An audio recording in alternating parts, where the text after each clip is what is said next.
Hi, welcome to our channel where we share the most intriguing stories. On the edge of a pristine Texas pasture, one man's dream of sovereignty collides with HOA arrogance, forged surveys, and midnight sabotage. What begins as a boundary dispute erupts into a legal war where the only weapon sharper than truth is documentation. When I bought that 62-acre spread in northern Texas, I didn't do it for peace and quiet. I did it for sovereignty. After spending over a decade working on high-profile development projects across the country, elbow deep in zoning board meetings, HOA tantrums, and rich people arguing over where their rose bushes could be planted, I wanted land. Real land. Land you could walk for 15 minutes in any direction and still be on your own damn property. So when I found this old cattle property bordered by a creek on one side and a fancy-pants eco-lifestyle community on the other, it felt like fate. The HOA development was all beige stucco and artisanal compost bins with a sign out front that said Cedar Valley Estates, where nature meets harmony. Made me want to puke.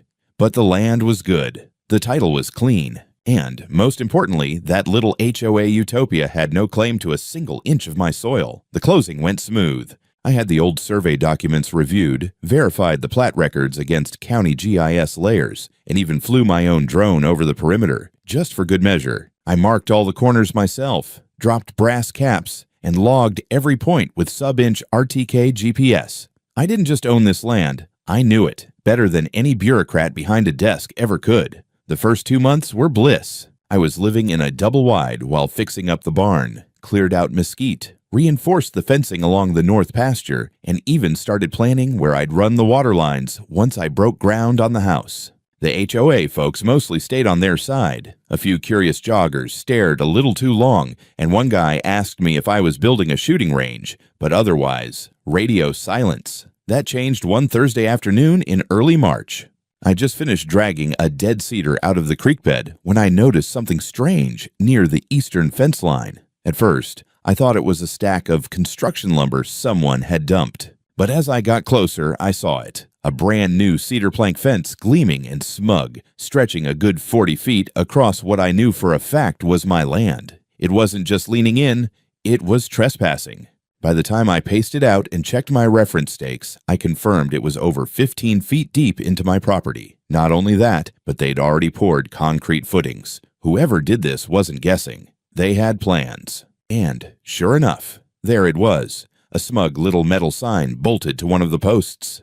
Private property, no trespassing, violators will be prosecuted. I stood there, blinking in the sun, hands on my hips, boots muddy from the creek. For a long second, I wondered if maybe I'd had a stroke. But no, the line was wrong. I triple-checked it with my handheld GPS. I wasn't the one trespassing. They were. Just then, I heard voices behind the fence. A pair of guys in contractor polos were staking out some sort of layout with orange string and pin flags. One was holding a landscape rendering, a pergola, a little seating area, some ornamental rockwork. I stepped up to the fence and cleared my throat. They flinched. One of them turned around, young, mid-20s, clipboard sunglasses. "Can I help you?" he asked. "Yeah," I said. "I think you're working on the wrong side of the line." He furrowed his brow like I'd just spoken Mandarin. "This is Lot 18. We've got a signed authorization from the owner." "You might," I said, "but the land you're standing on belongs to Lot 0. That's mine.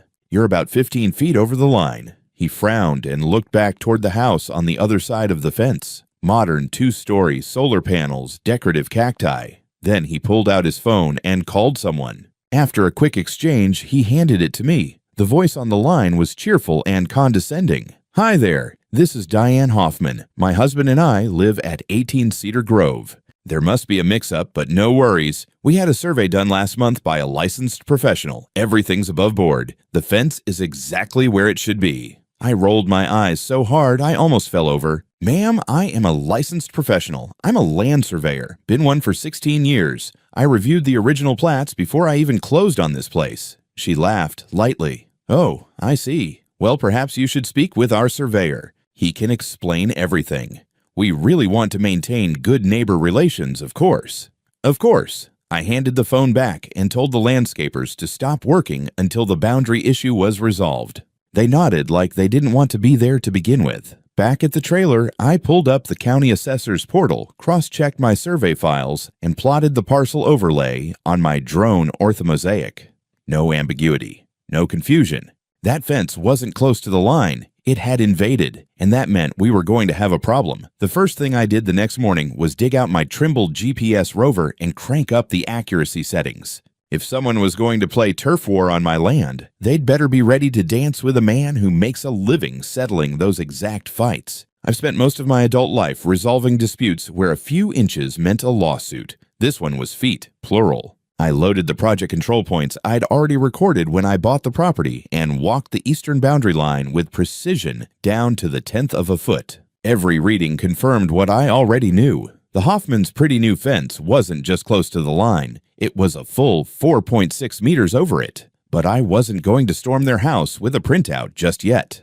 I wanted their survey, the one Diane kept referring to like it was holy scripture. I made a few calls, asked some polite but pointed questions, and tracked down the guy who'd signed their official survey. Turns out his name was Ronald Trent. I remembered it from a few old bid proposals, and not in a good way. Ronald had been blacklisted by the Texas Board of Professional Land Surveying about 4 years ago for multiple counts of falsified data, expired licensure, and one particularly creative attempt to redraw a wetland boundary to help a client avoid an EPO permit. Naturally, the Hoffmans didn't know that, or maybe they didn't care. I checked the Texas Board's online registry. Trent's license had been expired since 2019. Not suspended. Expired. No legal right to practice, no right to stamp drawings. The seal on their survey, worth about as much as a gas station scratch ticket. Better yet, I called the county recorder's office. The survey Diane proudly cited hadn't been filed.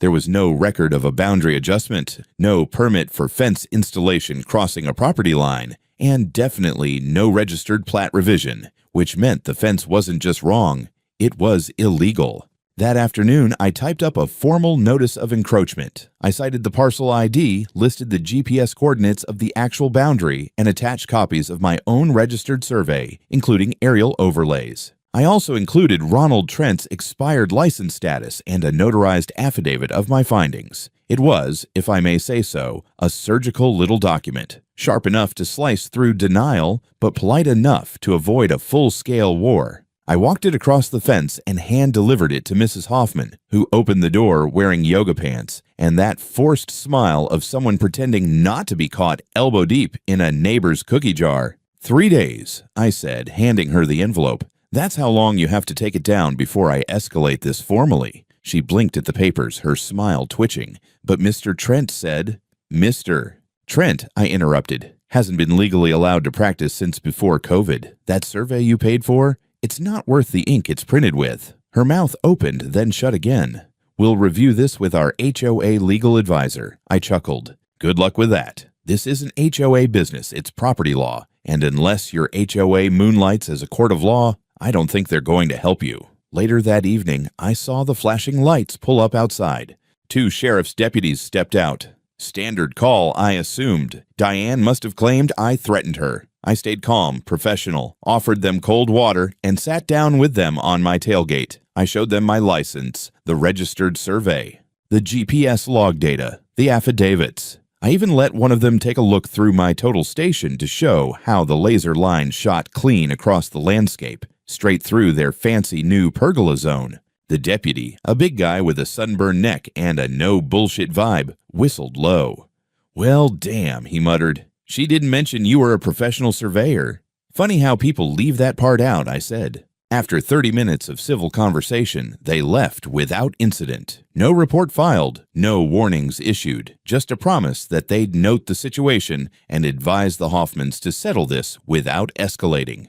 But the damage was done, not to my land, but to their narrative. Diane and her husband weren't just over the line. They were tangled in a legal and professional embarrassment with no graceful exit. And I knew people like them didn't back down easily. I woke up the next morning to the unmistakable crack of glass breaking. It wasn't loud enough to be a window on the house, but it was sharp, brittle, like something had given way under pressure. I grabbed my boots, stepped outside, and found the source within seconds. The small window on the south side of my equipment shed, shattered inward, glass littering the dirt like crushed ice. Nothing was taken, nothing disturbed. Just the window smashed for the sake of being smashed. That alone didn't piss me off. Vandalism is practically a rite of passage in rural Texas. But the timing? Less than 24 hours after warning the Hoffmans about the fence? That was a bit too convenient to swallow. I was still sweeping glass out of the sill when a sheriff's cruiser rolled up my driveway. Same deputy as yesterday, Officer Sunburned Neck. He stepped out with a serious look, not the casual friendliness he'd had last time. "Morning, Clint," he said. "Got a call saying you might have vandalized your own shed to frame your neighbors." I stared at him, broom in hand. "Really? They said that?" "Anonymous caller," he clarified, which was the law enforcement version of saying we both know who it was, but rules are rules. He crouched to look at the damage. "Doesn't look self-inflicted to me." "No," I said. "It doesn't." He took a few photos, asked a few procedural questions, then suggested I review any footage I might have. I told him I would. He didn't bother pretending he thought I'd done it. After yesterday's boundary talk, he knew exactly what was going on. But the day wasn't done with me yet. When I walked back to the trailer to check my mailbox, I found a thick envelope stuffed inside. The paper was fancy, embossed letterhead, pretentious serif font, Cedar Valley Estates Homeowners Association. I opened it slowly, partly because I expected nonsense, partly because I wanted to savor the stupidity. The letter informed me, in a tone dripping with smug authority, that I was required to adjust my boundary fencing to comply with community symmetry guidelines. It went on to say that my current fence line disrupted the ecological visual flow of the neighborhood. I laughed, out loud, alone in my yard. If there had been a cow nearby, it probably would have come over to see what the hell was wrong with me. I wasn't part of their HOA. My land legally predated their entire development. I could have built a scrapyard full of rusted tractors and neon lawn flamingos on the property line, and they still wouldn't have had jurisdiction. Then came the kicker at the bottom of the page. A small print note. Failure to comply will result in your property being added to the disruptive neighbors watch list. A watch list. Like we were children in middle school fighting over playground turf. I'd expected the Hoffmans to be bold. I hadn't expected them to be organized in their stupidity. I headed inside and pulled up the feed from my security cameras, the ones I'd installed mostly to monitor wildlife and deter trespassers long before this mess started. I scrubbed back through the footage from the previous evening, and there it was. At twilight, just as the sun dipped behind the ridge, two figures stepped onto my land from the Hoffman side. One carried a headlamp, the other a measuring tape. Even in grainy infrared, I recognized the build of the so-called surveyor, Ronald Trent, and the awkward gait of Mr. Hoffman, who moved like a man used to giving orders but not used to manual labor. They weren't just standing near the boundary. They were lifting and repositioning survey stakes. Sloppily, too. Anyone with half a brain could see it was amateur hour. Later, after full dark, the footage caught Trent slipping through the same fence line again, this time alone. He walked around my pasture, taking notes, pulling a GPS unit from his bag and pointing it at the ground like he thought he was using witchcraft. A man practicing illegally, trespassing, tampering with evidence. The trifecta. I exported the footage, backed it up twice, then prepared an official complaint to file with the county's Land Surveying Enforcement Office. Not that they needed encouragement. A disgraced surveyor creeping around private property at night was the sort of thing that lit a fire under regulators. Still, part of me felt a strange mix of irritation and amusement. These people were behaving like cartoon villains, too convinced of their own brilliance to realize they were being filmed the whole damn time. By noon, I'd filed my complaint with time-stamped videos, still frames, GPS logs, and a summary affidavit. The county clerk practically choked when she saw Trent's name. I didn't need confirmation. I could hear the recognition in her voice. I finished my paperwork just in time for an HOA bulletin to arrive in my inbox. Someone had subscribed my email to their internal mailing list. Cute. The bulletin proudly announced the addition of a new name to their disruptive neighbors roster. Mine. They didn't bother pretending it was about aesthetics. It said in bold, Resident R. Clint Rowland has repeatedly refused to comply with community landscaping guidelines. I wished I could have been there to see the meeting where they came up with that. Probably felt like a coup for them. What they didn't know, what they couldn't have known, was that every move they made only pushed them deeper into a hole they would soon be begging to climb out of. The day I filed the lawsuit, the air felt different, heavier, not dramatic, not cinematic, just inevitable. Like a summer storm that had been building for weeks, rolling quietly behind the clouds waiting to break. I'd tried polite, I'd tried neighborly. Hell, I'd even tried giving them the benefit of the doubt. But once you trespass, falsify documents, and creep around my land in the dark with a bootleg GPS, we're not neighbors anymore, we're litigants. I retained Marla Hastings, a property attorney with a reputation for smiling like a schoolteacher while gutting opposing counsel like a trout.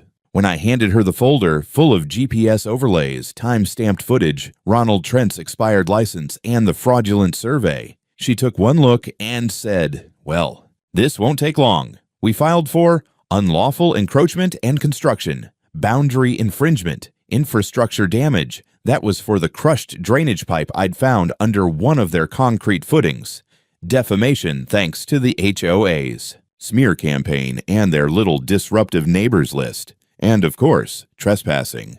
But the cherry on top was the count of unauthorized professional activity by Trent, a direct hit under state law. The Hoffmans responded exactly how I expected, by panicking publicly and retaliating privately.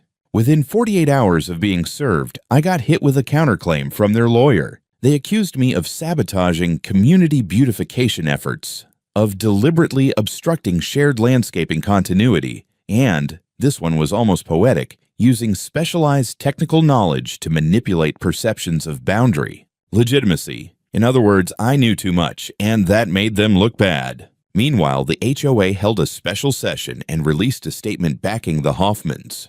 They claimed their community landscape initiative had been misrepresented by an aggressive outsider. They didn't name me, but the language was surgical. Non-member property owners adjacent to Cedar Valley Estates who failed to recognize the cooperative spirit of shared ecosystem management. Yeah, that's me, the ecosystem maniac. In court, the judge was no nonsense, a middle-aged woman who had clearly spent enough time on the bench to recognize bullshit before it even entered the room.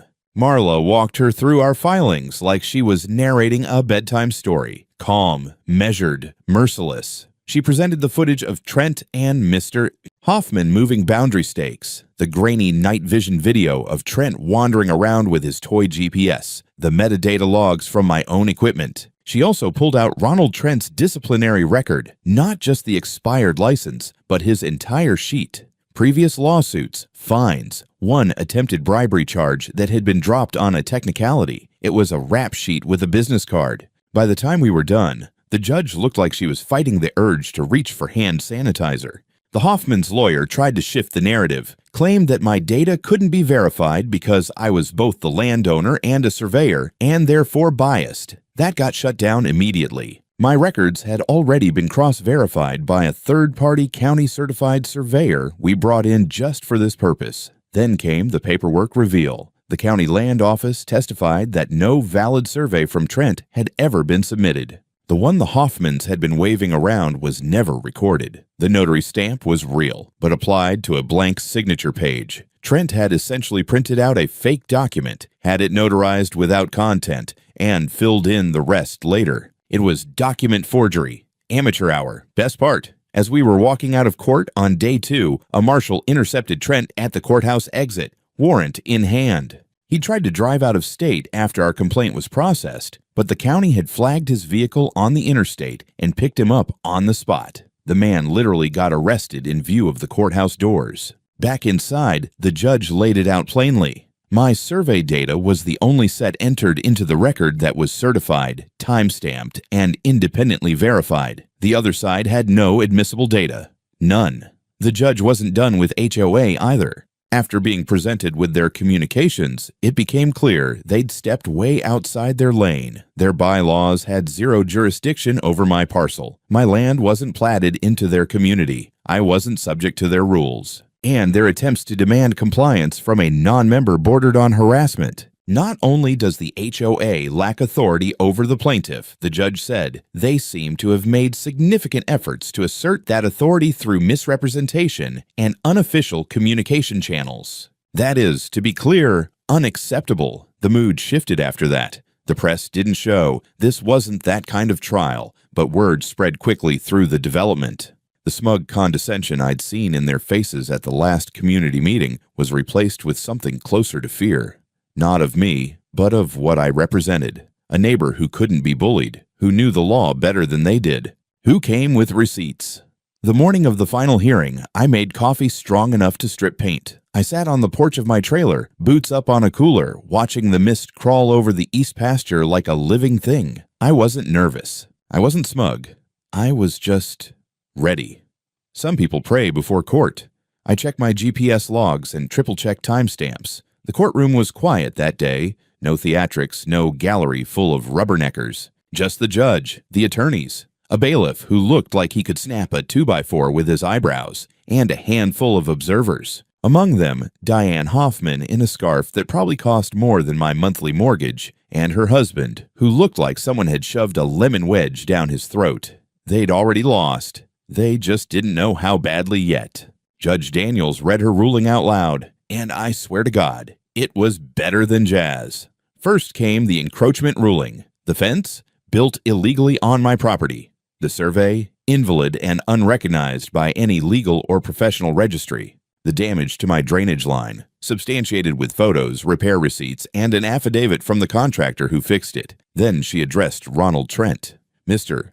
Trent, she said, looking down over her glasses, has practiced land surveying without a valid license for over 4 years, falsified official records, and trespassed on private land under false pretenses. This court is referring the matter to the district attorney for prosecution. Effective immediately, he is barred from submitting any professional documentation in this state. They led him out in cuffs. No words, just the squeak of shoes on tile. Then came the part I'd been waiting for. The Hoffmans were ordered to remove the entire fence structure at their own expense, not just pull down the planks. They had to rip out the concrete footings, regrade the soil, and restore my drainage system. They were given 21 calendar days to complete it, under the supervision of a sheriff's deputy and a county inspector. They were also ordered to pay me a total of $118,000, broken down as follows: $32,000 for land restoration and infrastructure damage, $46,000 for legal fees, expert consultations,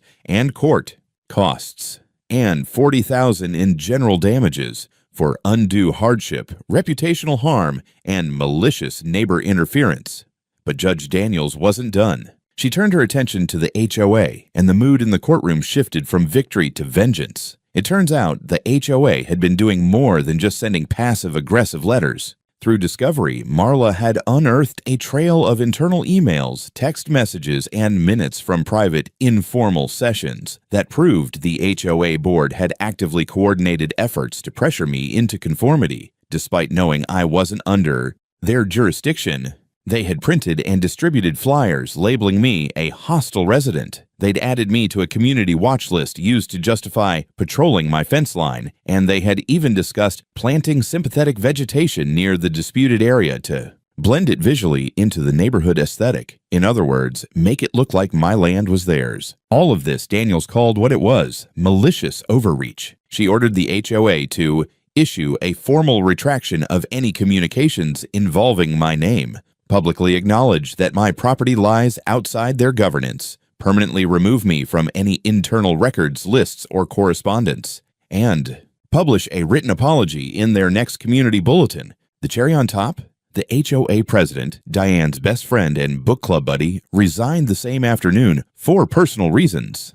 I didn't gloat, not outwardly, but inside, something in me unclenched for the first time in months. The next day, a crew of contractors showed up with sledgehammers and crowbars. Under the watchful eye of Deputy Morales, a man who'd been more than patient through this entire circus, they started dismantling the fence. Not fast, not efficiently, but meticulously, like a ritual cleansing. Each plank came down with a satisfying crack, Every foot of concrete pried up felt like a chapter closing. And when they were done, I walked the line myself, GPS in hand, and re-established the proper boundary points. Then I pounded in a fresh aluminum marker post and attached a new sign. Property line. Under surveyor protection, trespassers will be documented. Not threatened. Not prosecuted. Documented. Nothing scares a liar more than documentation. Peace is a fragile thing, especially in neighborhoods where people confuse control with community. For about 2 weeks after the ruling, Cedar Valley Estates was quiet. Too quiet. No more HOA bulletins in my mailbox. No more smug stares from joggers. Diane Hoffman vanished into her house like a ghost with a mortgage. But then the petty nonsense started back up. This time subtler. The kind of quiet hostility you could feel rather than see. It began with a letter from the local newspaper, the Valley Register. One of their junior editors reached out, politely requesting a quote for a piece they were doing on property disputes and environmental tension between communities. I declined. I didn't trust the local press to report a grocery receipt accurately, let alone a lawsuit. The story ran anyway. Front page. Headline: Local Surveyor Resists Neighborhood Integration, Fence Fiasco, or Deeper Divide. The article danced around facts like they were landmines. It quoted unnamed HOA sources, accused me of refusing to align with the aesthetic vision of Cedar Valley, and claimed I'd disrupted a proposed pollinator garden with my harsh boundary signage. A pollinator garden. I laughed so hard reading it, I snorted coffee through my nose. But behind the ridiculousness, I saw what they were trying to do. Shift the narrative. Make me look like some paranoid loner who hated butterflies. I didn't take the bait. But I did check my boundary markers again. Good thing I did. The next day, one of the aluminum marker posts I'd driven in, the one with the surveyor protection sign, was bent sideways. Not crushed, not run over, just twisted. Like someone had tried to yank it out but got spooked and stopped halfway. They'd left footprints, 2 different sets, one small, one large. I photographed them, measured the stride, then checked my trail cam. Sure enough, 2 silhouettes late at night. One of them even paused long enough to look directly into the camera. Not smart. I filed a vandalism report with the sheriff's office and attached the footage. It wasn't much legally, but it sent a message. I was still watching, still documenting. The officer who came out, Deputy Morales, again shook his head and muttered, "Some people just can't let it go." He was right. 3 days later, I got a call from a guy named Thomas Pierce. He was a subcontractor, landscaping, irrigation, the kind of guy who usually works behind the scenes. Said he'd done some work for the HOA in the past, but got stiffed on payment and wasn't exactly a fan of their bookkeeping. "You don't know me," he said, "but I know who you are, and I've seen some things you might want to know about." I agreed to meet at a diner off Route 27, the kind of place where the coffee's bad, but the eggs come fast, and the waitresses call you hon. He brought a flash drive, a file folder, and an attitude like he was doing penance for something. Inside that folder were internal HOA proposals, drafts, meeting notes, and budget projections outlining potential green expansion corridors that would extend the HOA's landscaping influence onto bordering properties under the guise of visual. Buffer zones, one of those properties? Mine. The documents were full of euphemisms. Encourage voluntary conformity. Foster harmonious edges. Coordinate low-impact installations on willing adjacent landowners. But the intent was clear. Blur the lines and eventually erase them. And the cherry on top, an email chain between HOA board members, Diane included, discussing how, once Roland caves, the rest will follow. I asked Pierce why he was handing this over now.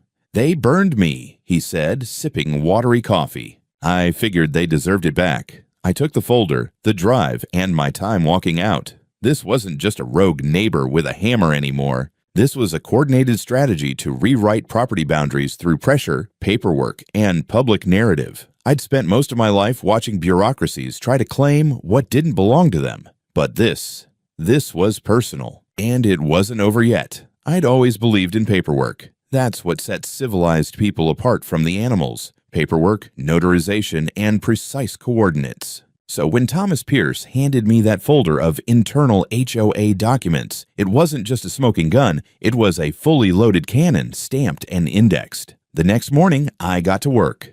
I compiled a full report, citing every phrase, every manipulative green initiative proposal, every email that clearly referenced coercing or misleading property owners. I cross-referenced their expansion maps with GIS data, highlighting how they'd been subtly landscaping over property lines in multiple places, not just mine. Turns out, I wasn't the only target.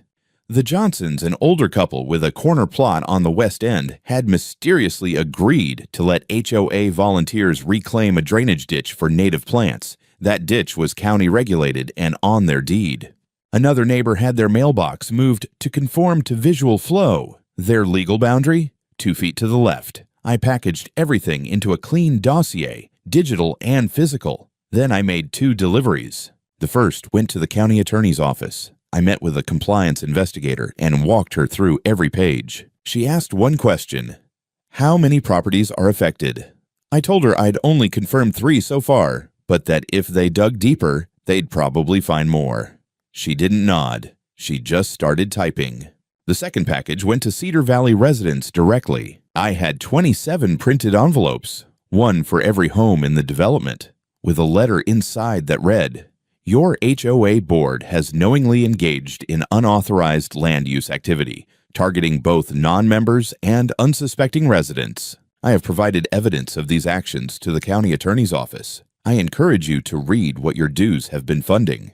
I signed it with my full name and Surveyor license number. Then I hired a courier to deliver them door to door. By noon, the fire had started, and it spread fast. By 5 o'clock, a group of residents had organized an emergency HOA meeting without the board. By 7, someone uploaded the entire document cache to a shared drive and started circulating it online. The fallout wasn't dramatic at first. No torches, no pitchforks, just furious whispers across driveways and awkward stares between neighbors. But I knew the signs of institutional collapse when I saw them, and Cedar Valley Estates was cracking from the inside. 2 days later, I got a call from Karen Jenkins, one of the few board members who had not signed off on the buffer zone plans. She sounded tired, defensive, scared. "They didn't tell us everything," she said. "I didn't know about the forged emails, about the Johnson property." "You do now," I said. She sighed. "There's going to be a vote. Recall election. Full board replacement." "And Diane?" I asked. "She's not even fighting it," Jenkins said.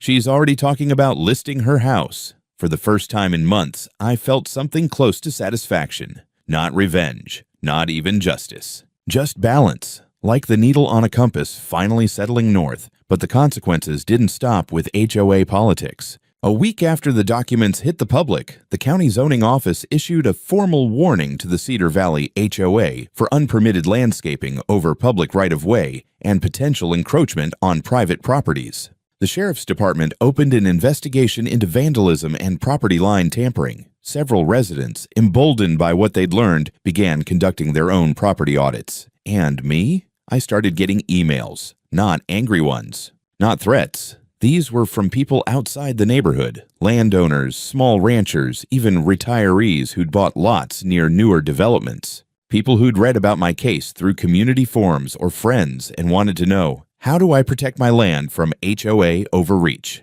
I responded to every single one. I told them the truth, that most HOAs weren't evil, but some, especially the ones that forgot their legal limits, were predators in pastel sweaters. And that the only way to win wasn't with anger or noise. It was with documents, records, maps, and light. Because when you shine enough daylight on a fake empire, it stops looking like power and starts looking like fraud. 6 months later, the land was quiet again. Not in the eerie, waiting for the next shoe to drop kind of way. The real kind. Morning breeze rustling dry grass. Morning doves pacing along the wire fence. The distant hum of tires on County Road 17, and nothing else. No more strange footprints, no more HOA letters, no more late-night whisper campaigns. The fence line, the correct fence line, had been fully regraded, reseeded, and restored. The marker posts were now reinforced with steel caps and ground anchors. The drainage pipe was functional again, and I'd installed a passive infrared camera system just in case someone got cute. But nobody did. Diane Hoffman sold her house in late August. Cash buyer, quick close. I didn't attend the goodbye party, but I saw the balloons from my porch. She didn't wave, neither did I. The HOA board was completely replaced by October. 3 resignations, 2 voted out, and 1, the treasurer, under quiet review for financial discrepancies. Karen Jenkins took over as interim president. She sent me a letter, handwritten, apologetic, humble. I didn't write back, but I appreciated the effort. They stopped sending me bulletins. No more community updates, no more aesthetic guidance printouts. For the first time since I moved in, it was like the line between their world and mine was finally recognized, not with resentment, but with respect. I finished building the main house that winter. Timber frame, metal roof, wraparound porch with views of every boundary. I kept it simple, functional, just the way I like it. And then something strange happened. People started calling me. Not just those emails from before. Local people, ranchers, farmers, some small-time developers, even a few attorneys. They wanted help, not just for lawsuits or disputes, but for prevention, for clarity. So I started consulting, part-time at first. A couple hours a week, helping folks interpret their deeds, walk their lines, push back against shady HOAs or overreaching county planners. Then it turned into a full schedule. I was booked solid 2 months out by spring. Apparently, there's a market for someone who understands both the law and the land. I never wanted to be a hero. I just wanted to be left alone. But now and then, you realize the best way to be left alone is to make damn sure nobody else gets steamrolled either. I added a tagline to my small website. Nothing flashy, just a single line under my name. Licensed Surveyor, Line Defender. No HOA nonsense. And people noticed. The last thing I added to the East Pasture was a new geodetic monument, custom cast in concrete, GPS verified to 7 decimal places, stamped with the coordinates and a steel plate that read, Clint Rowland, surveyed, staked, and settled. Trespass with caution. I didn't build a wall. I didn't mount cameras on turrets. I just made the line clear, because that's all I ever wanted, for people to know where the boundary is, and that it means something.